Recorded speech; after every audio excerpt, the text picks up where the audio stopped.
Õnneks Kadrinasse jõuad sa, siis jääma pead siia hetkeks peatuma. Sa vaata, kus sinetama silmapiir, seal ongi see kuulus neer. Sa vaata, kus sinetama silmapiir, seal ongi see kuulus neeruti. Tere päevast, hea kuulaja! Meie oleme Kadrina Keskkooli 62. lennu vilistlased. Kaarel Karell ja Marko Rauman. Täna on meie vestluskaaslaseks kunagine Kadrina Keskkooli õpetaja Ainu Kirot-Pekk, kes alustas oma karjääri pedagoogina juba 1955. aastal. Sammud siis sinna poole kähtus ja kui kiired säästud oled kohal pea, näed metsi ja mägesid ja järvi vaid ning nende vahel vägevaid põllumaid. Näed metsi ja mägesid ja järvi vaid ning nende vahel vägevaid põllumaid.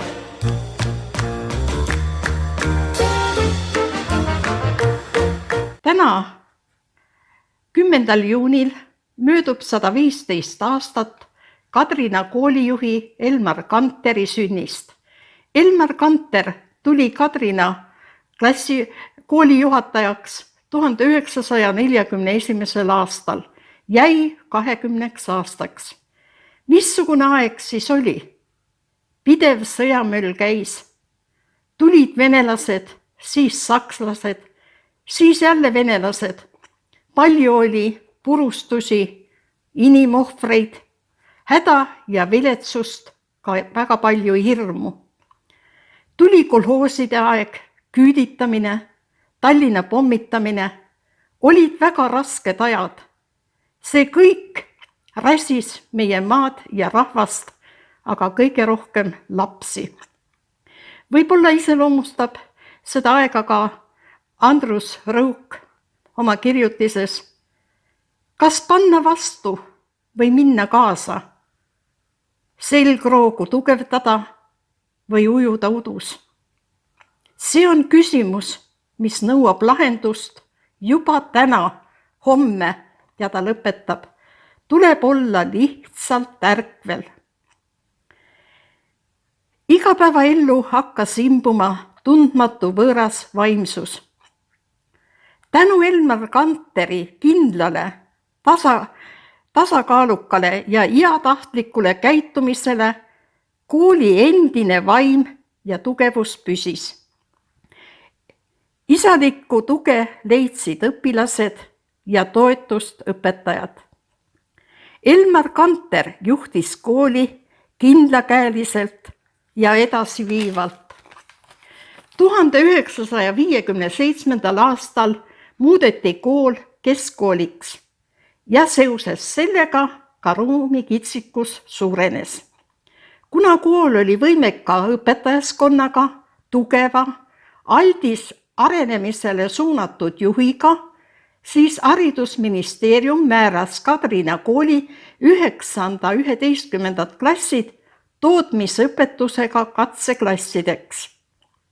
1960. aastal alustas koolis tütarlaste erialaga õdede perenaiste eriala, kuna poisid õppisid mehaniseerimist. Peale oma õpilaste tuli vastu võtta ka teistest koolidest õpilasi. Seega õpilaste arv koolis suurenes. See aga tekitas vajaduse koolimaja juurde ehituseks. Kuna riiklik plaan seda niipea ette ei näinud, otsustas kool Elmar Kanteri juhtimisel alustada selle ehitamist ühiskondlikus korras. Ja selle mehise muret tekitava ülesandega Elmar Kanter alustas. Ja siis oli ka aasta 1958, esialgu vundamendi süvisega. 1959. käidi palte lõikamas ja kohale vedamas. Kaasa lõid Elmar Kanter ise õpetajad, lastevanemad ja vanemate klasside õpilased.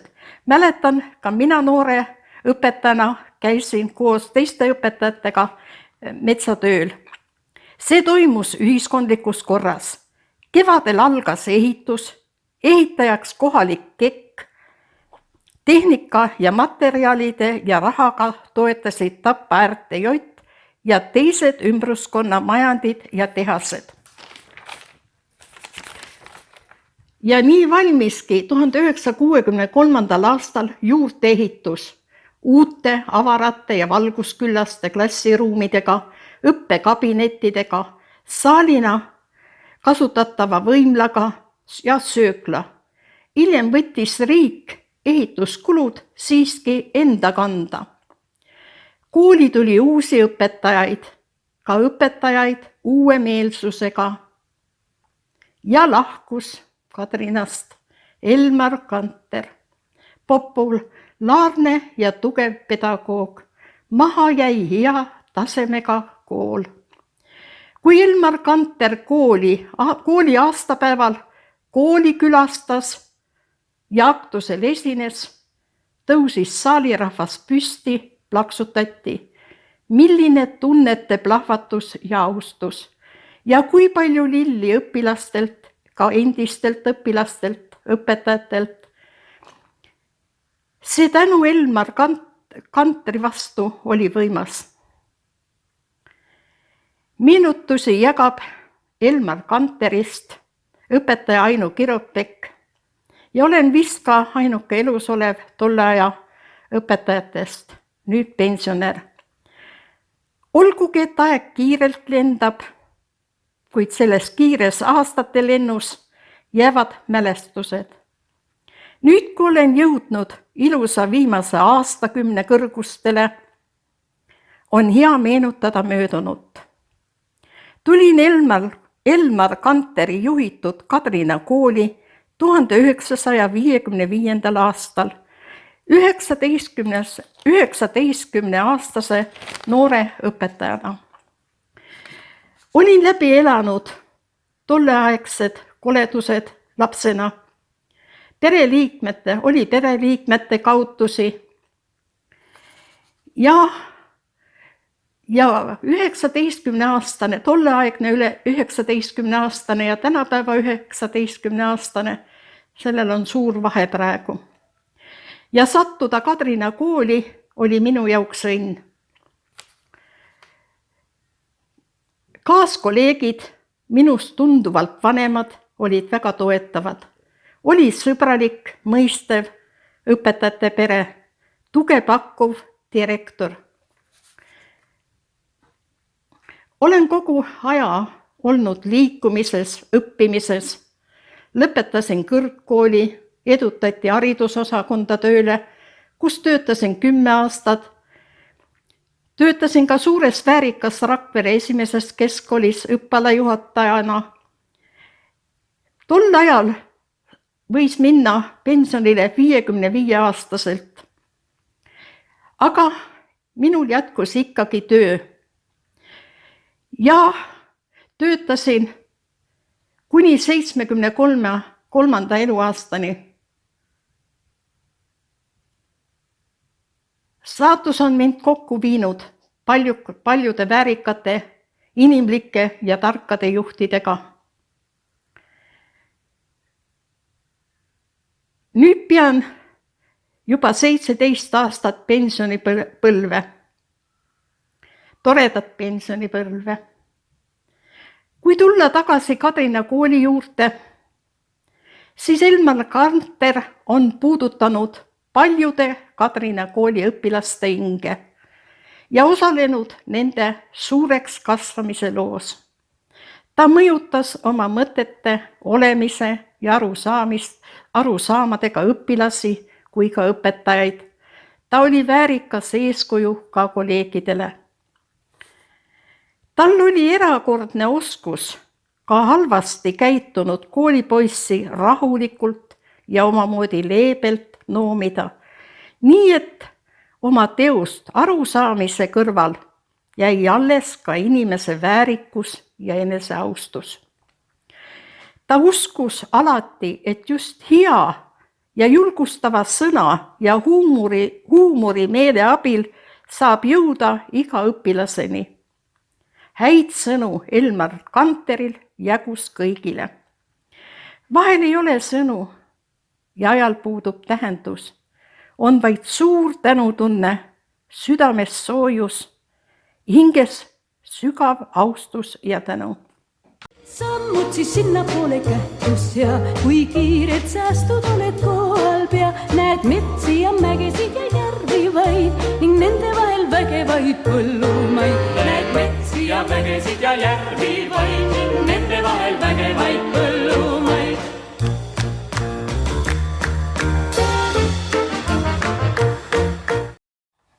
tere! tere! Te olete pärit Väike-Maarja ja Simuna lähedalt. Jah, Millised on teie esimesed mälestused? esimesed mälestused kodust oli, kui vanemad tegutsesid, ehitasid uut, ostsid talukoha, ehitasid uusi hooneid, maja, kasvatasid loobi. Kes olid teie vanemad? Vanemad olid põllupidajad, ostsid talu. Ema tuli isa talust, kus oli palju lapsi, üle 10 lapse, 11 last. Ja abiellus isaga, isa pidas väikest poodi Nõmmel ja abiellusid ja siis hakkasid oma elu rajama. Ostsid talu. Nähtavasti isa müüs siis selle poe maha ja hakkasid seal ehitama maja, kõrvalhooneid ja oma elu rajama, jah. Kas teil oli ka õdesid vendi? Jaa, mul oli üks õde ja 2 venda. Vennad on lahkunud, õde elab. Üks vend sai sõja ajal väga raskelt surma. Kui tulla nüüd selle teie, ütleme, nooruspõlve peale, te siin mainisite enne, et millised on teie esimesed mälestused, aga kui me mõtleme nüüd sellele, et Eestis hakkas sõda pihta, kui te olite siis, ütleme, 5-aastane, millised on need sõjaperioodist säilinud mälestused? Väga kurvad. Kuidagi võib-olla ei osanudki laps seda nii hinnata, aga nägin, et täiskasvanud olid väga masenduses, hirmul ja see nagu kandub üle ka lastele. Ja need olid rasked perioodid tegelikult lapse elus. Ja kui minna nüüd sõjaajast edasi, siis te läksite õppima siis Rakvere õpetajate seminari. Kuidas ta toona see nimega oli? Jaa, ma läksin sinna õppima, sellepärast, et isa oli lahkunud ja ema üksi kasvatas lapsi. Periood oli väga raske ja oligi nagu ainuvõimalus edasi õppida. Miks te otsustasite just õpetajaks minna? Sellepärast, et Rakvere pedagoogiline kool oli kõige lähemal kodule. Ja ega tol ajal ei osanudki mõelda nende kutsete peale või jah. Te alustasite Kadrina koolis tööd 1956. aastal. 55. vabandust. Jah. Kuidas teie teekond siia välja nägi, et te just siia õpetajaks tulite?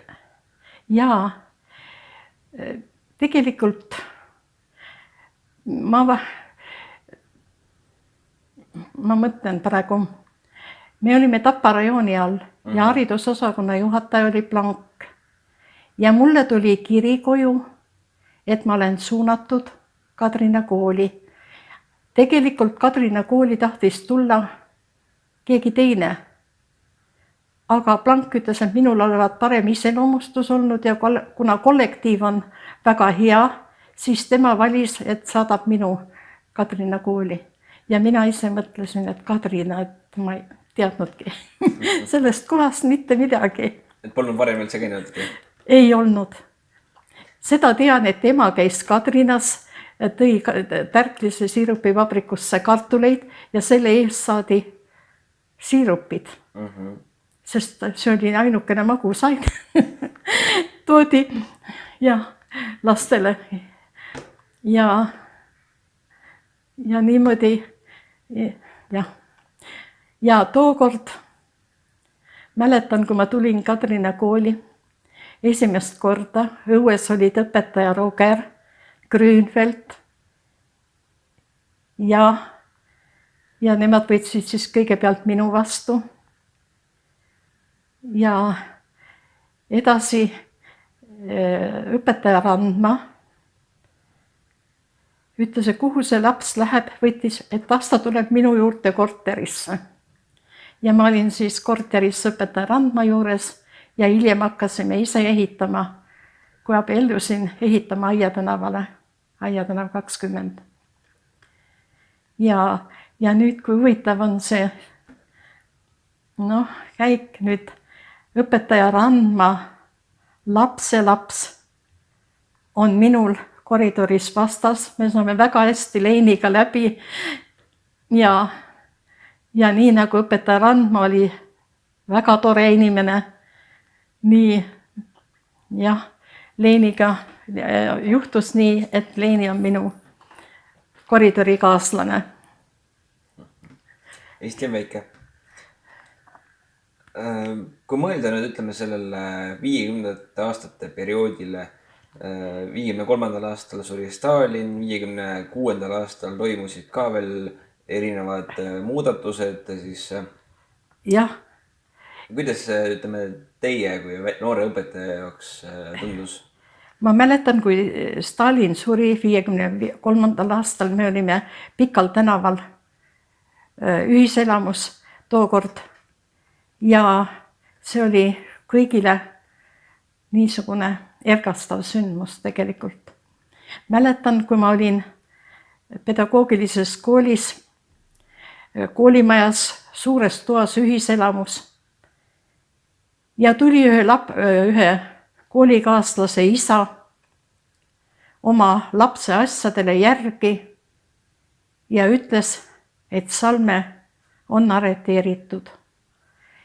Ja siis see isa rääkis meile, kuidas me peaksime käituma. Me kõik nutsime tema ümber. See oli nii kurb, et Salmet enam ei ole meie hulgas.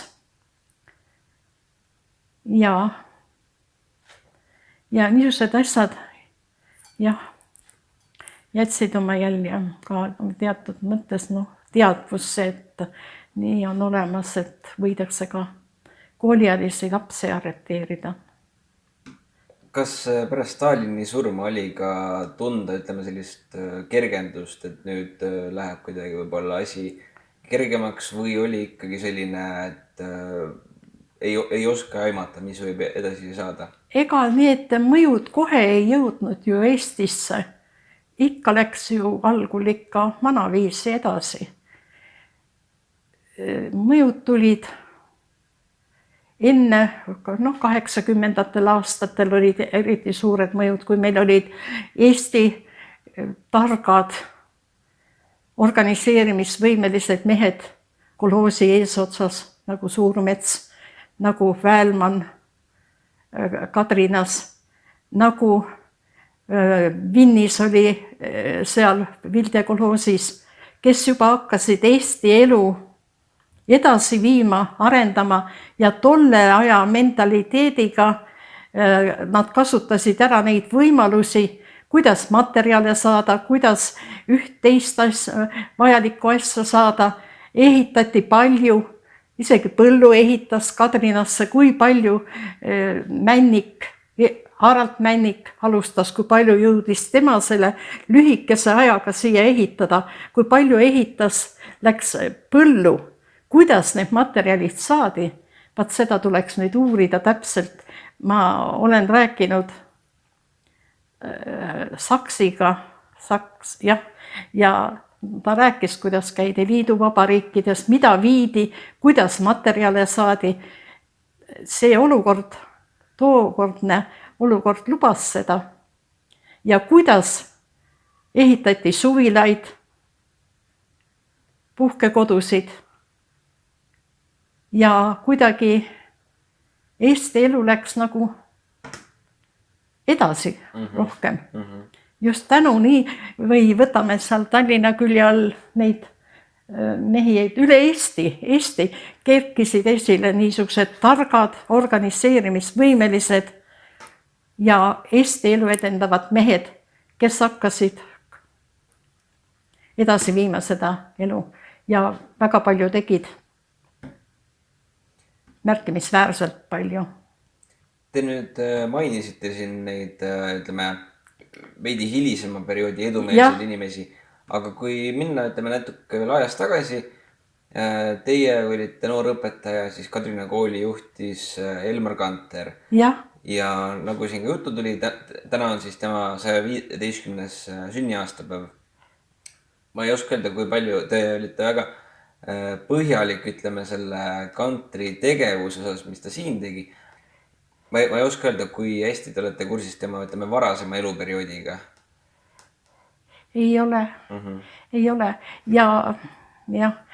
Ja Kadrina koolis oli ka tore õppelajuhataja Sakmare. Ja ka tema oli õpilaste vastu väga inimlik, väga tore ja samal ajal ka õpetajate vastu.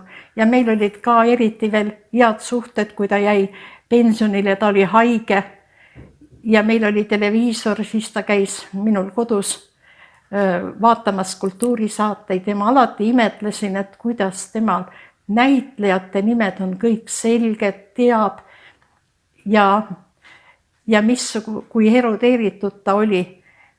Ja need olid toredad kohtumised ka hiljem. Ma natuke räägiks ka seda Elmar Kantri nii-öelda Kadrinasse tuleku eellugu. Et ma arvan, et te olete võib-olla kuulnud, et 37. aastal 20. aprillil Kilingi-Nõmmel toimus selline, ütleme siis, koolimajas kinopõleng, kus 17 last hukkus. Olete kuulnud sellest midagi, ma arvan? Praegu ei tule meelde, võib-olla hiljem tuleb. Et siis toonane direktor võeti ametist maha, tal tekkis seal, ta ise ka vaimselt tervis kannatas selle põlengu tõttu ja siis tema asemele määratigi siis just Elmar Kanter, kes suutis väga kiire ajaga siis, ütleme, need kooli ja kodu vahelised suhted taastada. 39. aastal sai ta siis Punase Risti teenetemärgi ja siis 40. aastal määrati ta siis Vaivara lastekodu juhatajaks ja 41. aastal tuli ta siis Kadrina kooli direktoriks. Oli siis ka Saksa sõjaväes. Ma võin nüüd eksida, aga minu teada ta vist isegi kas põgenes sealt lõpuks ära või kuidas see lugu täpselt välja nägi. Aga kuidas see Kantri, ütleme, olemus, ütleme, selline toonasele võõrvõimule tundus, sest on palju räägitud sellest, et kui inimene oli Saksa armees, ta oli kohe nii-öelda, võeti teda kui rahvavaenlast, aga kuidas Kantri puhul õnnestus see, et ta oli Kadrina kooli juhataja siis kuni 61. aastani? Ei oska öelda seda, sest tema oli ikka vanameelsusega, eestimeelsusega, aga ei oska öelda.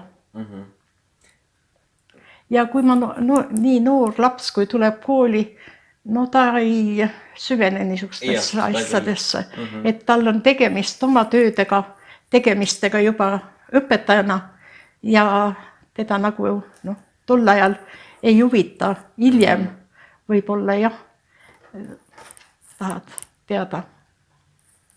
Te siin mainisite nüüd seda Kadrinasse tulekut, kui te siia õpetajaks tulite, aga kas teil on ka meeles, milline oli teie esimene kokkupuude Elmar Kantriga?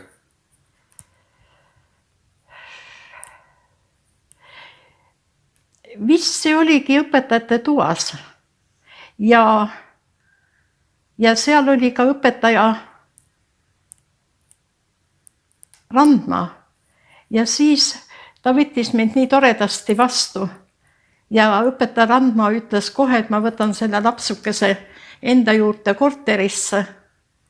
Ja siis oligi nagu niisugune kergendustunne kõik. Milline oli üldse teie läbisaamine Elmar Kantriga? Väga hea. Ta ikka ütles, et noh, kuidas sul lapsukene nüüd läheb, et kas klass on ikka liiga suur ja jõuad üle käia ja ikka kogu aeg nagu noh, küsis ja hoolitses ja isegi vahel ütles mõne õpetussõna veel, mida vaja teha oleks ja väga toredad mälestused. Palju on räägitud, ütleme nüüd Otto Ammeri direktoriks olemise perioodist, aga kui me räägime nüüd Elmar Kantrist, siis tema, ütleme sellel, ütleme siis konkreetselt Kantri ajastul, siis Kadrina mittetäielik keskkool muudeti keskkooliks, alustati B-korpuse ehitusega. Millised olid veel need, ütleme, olulisemad sündmused tema ajal? No tootmisklasside loomine, tüdrukute eriala ja poistele mehhaniseerimine. See tähendas seda, et kes on võimekam, läheb kõrgkooli, aga ka teistel on tööd vaja. Ja see oli, et kõigil oleks võimalus, kui kooli lõpetavad, leida omale elus amet, töökoht ja elus edasi minna. Kõigil õpilastel. Nagu te siin varasemalt ka mainisite, siis B-korpus valmis 60. esimesel poolel, aga selleks ajaks oli juba Kadrinas uus direktor koolil. Jah. Mis oli selle põhjuseks, et Elmar Kanter siit lahkus?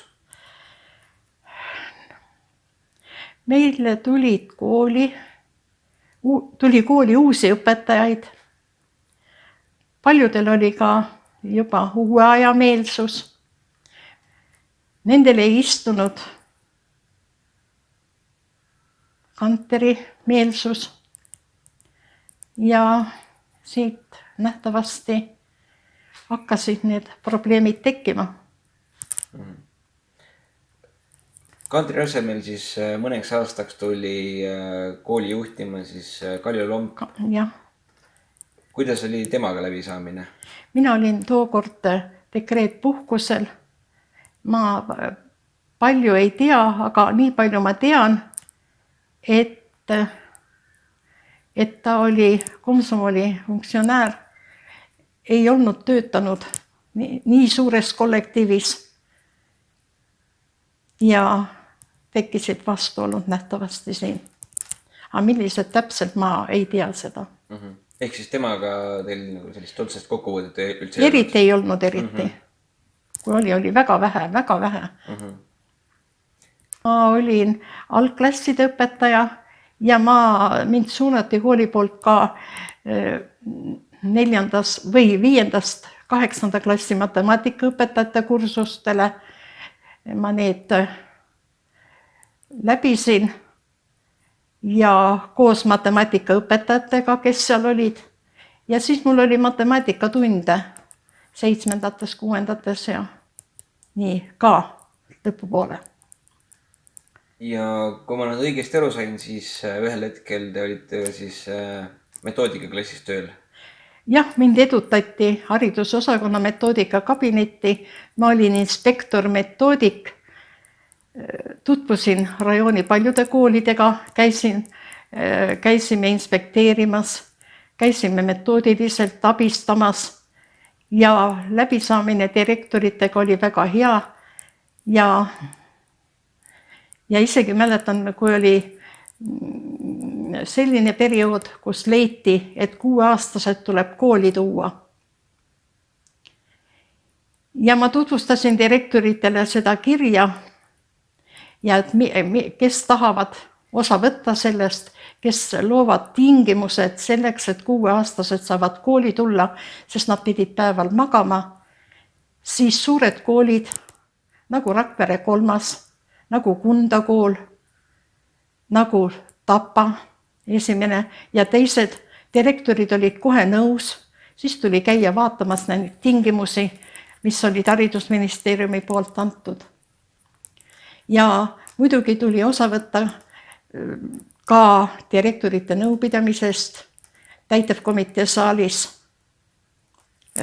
Haridusosakonna juhataja istus laua otsas, inspektorid ja metoodikud kõik laua ääres ja tutvustada seal ja või tutvustada tulnud kirju või teha kokkuvõtteid õppekasvatustööst mingil alal. Mille üle te siis metoodiku instruktorina täpselt seda nii-öelda järelevalvet läbi viisite? Kas oli koolidel siis puudujääke või mis need peamised teemad olid? Meil oli niimoodi, et oli plaan, milliseid kooli külastame ja siis käisime koolides, tuli inspekteerimise akt, mis igaüks oma erialal tegi selle ja siis üks inspektor pani selle kokku. Siis läksime kooli direktori juurde, tutvustasime seda, seal arutasime selle läbi, igaüks oma erialal, mis tema ülesannetesse puutus. Siis tuli käia koolides ühel või teisel põhjusel kontrollimas või metoodilistes küsimustes. Ja kõik see, kui tuli kooli minna, siis ikkagi tuli minna pärast direktori kabinetti, tutvustada see, mida sa nägid või millised ettepanekud sa teed. Ja need kulgesid väga toredasti kõik, arusa nii mõistvalt. Ja Kadrinast läksite te siis edasi Rakveresse esimesse keskkooli õppealajuhatajaks? Ei, kui ma olin 10 aastat haridusosakonnas olnud, siis see oli 1988. aastal, tuli määrus üle vabariigi, tollal ei olnud vabariiki, üle Eesti ja et metoodikakabinetid kaotatakse. Siis tehti mulle ettepanek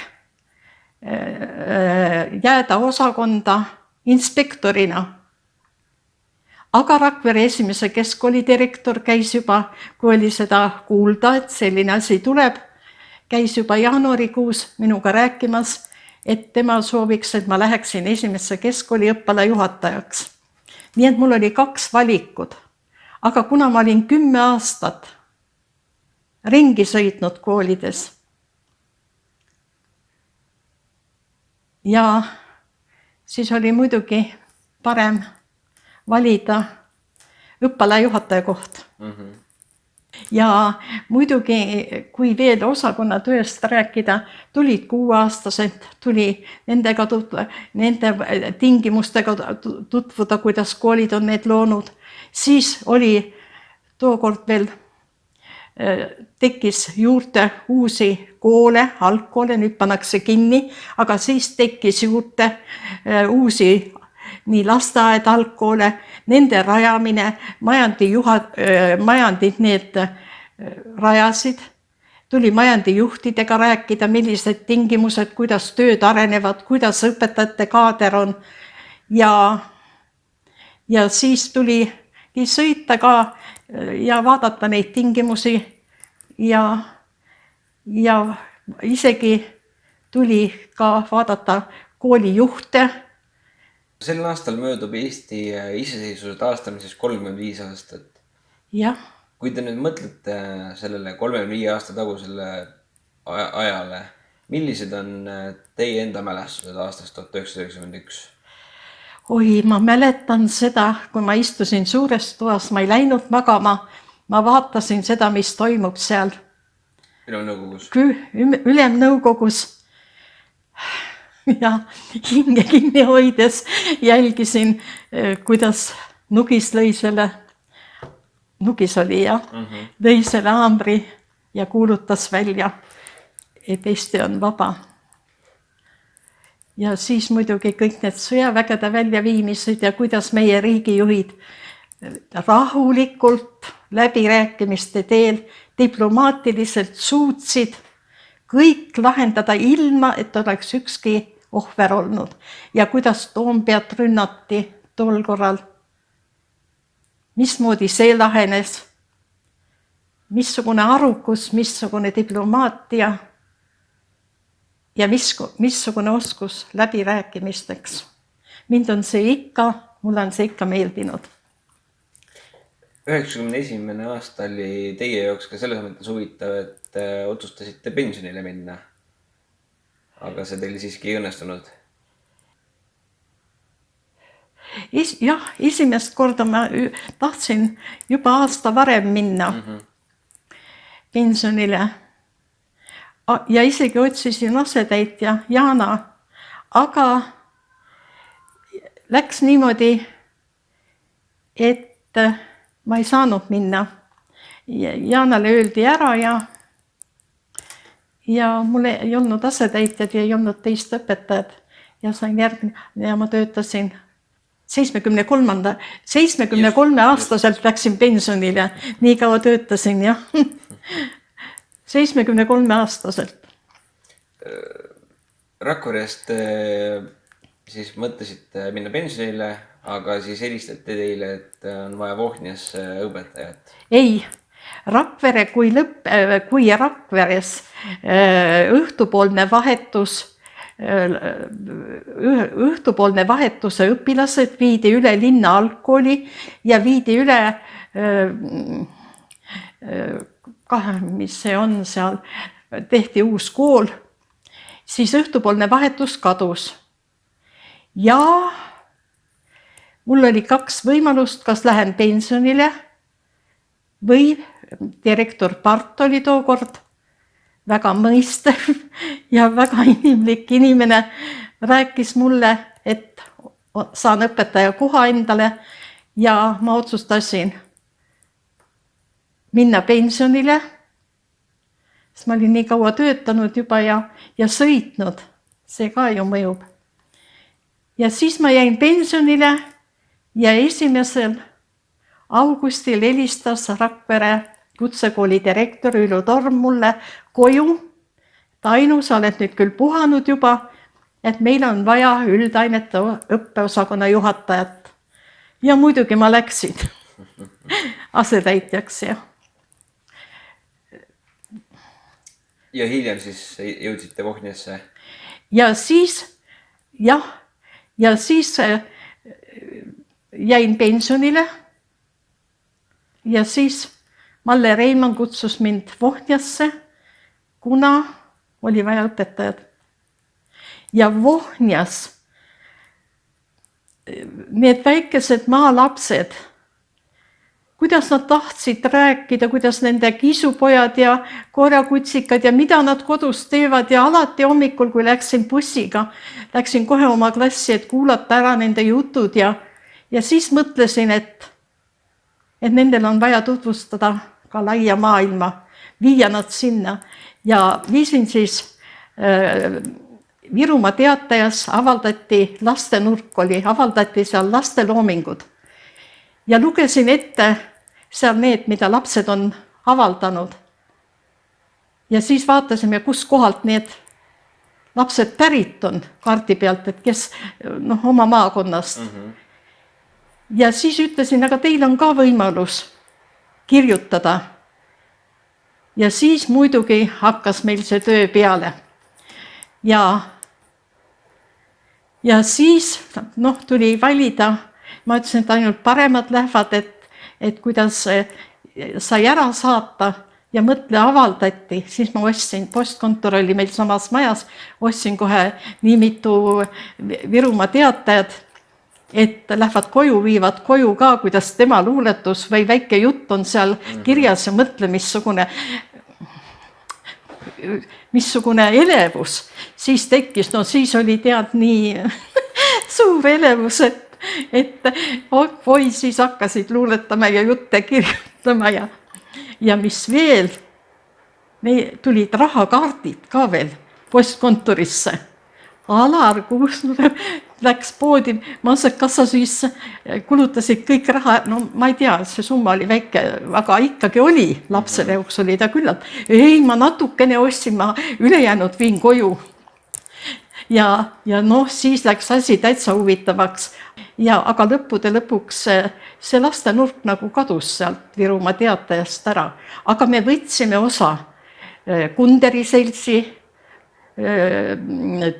töödest ja toimetustest sellega, et Kunderi selts avaldas raamatud ja tegi võistlusi ja korjas laste jutte ja luuletusi.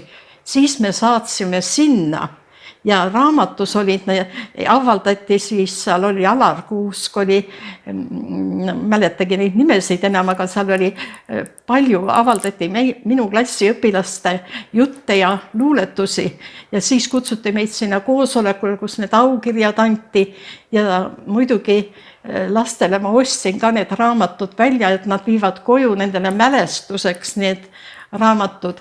Siis käisime isegi Sondas, Sonda kool avaldas mingisuguse jutuvõistluse ja üks laps sai seal jällegi mingisuguse koha ja siis käisime Sondas, siis olid joonistusvõistlused. No lapsed tuleb viia ju ikka oma ümbruskonnast või oma maakohast välja, et nad näevad, et nemad on ka selle suure maailma osad ikkagi. Ja siis joonistusvõistlusel üks poiss sai esikoha ja siis saadeti see töö edasi Tallinnasse. Ja kuna ta käis ka poistekooris Rakveres, milline see pilt oli, kui ta tegi seda võistlustööd, et see oma kodukohaga, Vohnia kooliga joonista poistekooris, kuidas sa laulad Rakveres. Poistekoor Rakveres käis Prantsusmaal, nad laulsid Eiffeli tornis, joonista Eiffeli torn, kuidas maapoiss käib Eiffeli tornis laulmas ja siis, kuidas seda kujundada. Ja ta tegi seda seal peale tunde, ikka natuke juhendasin teda ja see töö läks Tallinnasse ja siis oli kutse Tallinnasse, minul oli ka isale oli ja poisile, aga mina ei saanud minna sellepärast, et peab siis, mul oli ju liitklass, tuli ju asendada. Ja siis teisel päeval, kui ta tagasi tuli, kingiks suur joonistustarvete karp, igasuguste vahenditega seal, see oli siis lahti terve päeva ja kõik käisid seda uudistamas, kui põnev päev lastele, muidugi temale ja eks vanematele ka tead, ikka osavõtt sellisest suurest sündmusest. Ja nii me siis, kuna Vohnia koolis on näitering väga tunnustatud, ja siis ma andsin ka nagu oma osa sellesse, et viia need lapsed teistmoodi välja. Ja et maailm on suur ja sina saad ka osa võtta nii nagu enese tema isiksust tõsta, et mitte kartlikult, vaid oled julge ja tegutse. Nagu te siin mainisite, nüüd olete olnud pensionil juba 17 aastat. Jah. Millega te oma vaba aega sisustate? Käin kirjandusklubis, väga huvitavad üritused, loen, tegelen oma elukorraldusega, igapäevaste toimetustega, millega ma saan väga hästi praegu hakkama. Võtan osa ka ekskursioonidest, mis korraldatakse.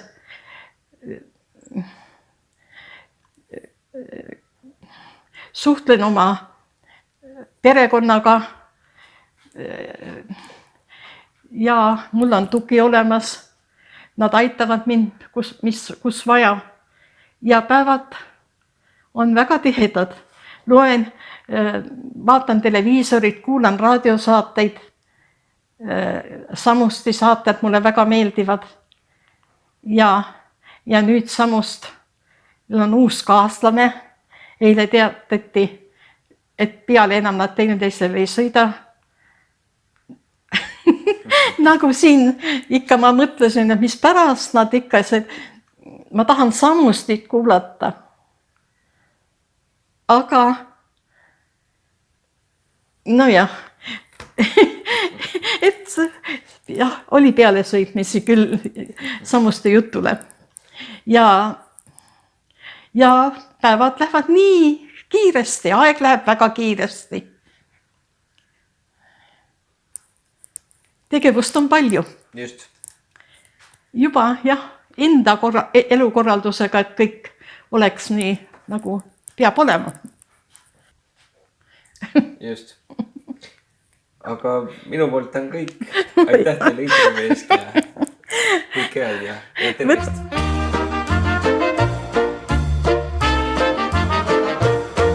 Kui Rakverest Kadrinasse jõuad sa, siis jääma pead siia hetkeks peatuma. Sa vaata, kus sinetama silmapiir, seal ongi see kuulus teer. Sa vaata, kus sinetama silmapiir, seal ongi see kuulus neeruti. Selline oli tänane saade. Loodame, et saite enda jaoks nii mõndagi uut ja huvitavat teada. Neeruti seltsi taskuhäälingu 31. saade on eetris juba 24. juunil. Kes on meie vestluskaaslaseks, kuulete juba vähem kui 2 nädala pärast. Kuulmiseni! Sammud siis sinna poole kähtus ja kui kiired säästud oled kohal pea, näed metsi ja mägesid ja järvi vaid ning nende vahel vägevaid põllumaid. Näed metsi ja mägesid ja järvi vaid ning nende vahel vägevaid põllumaid.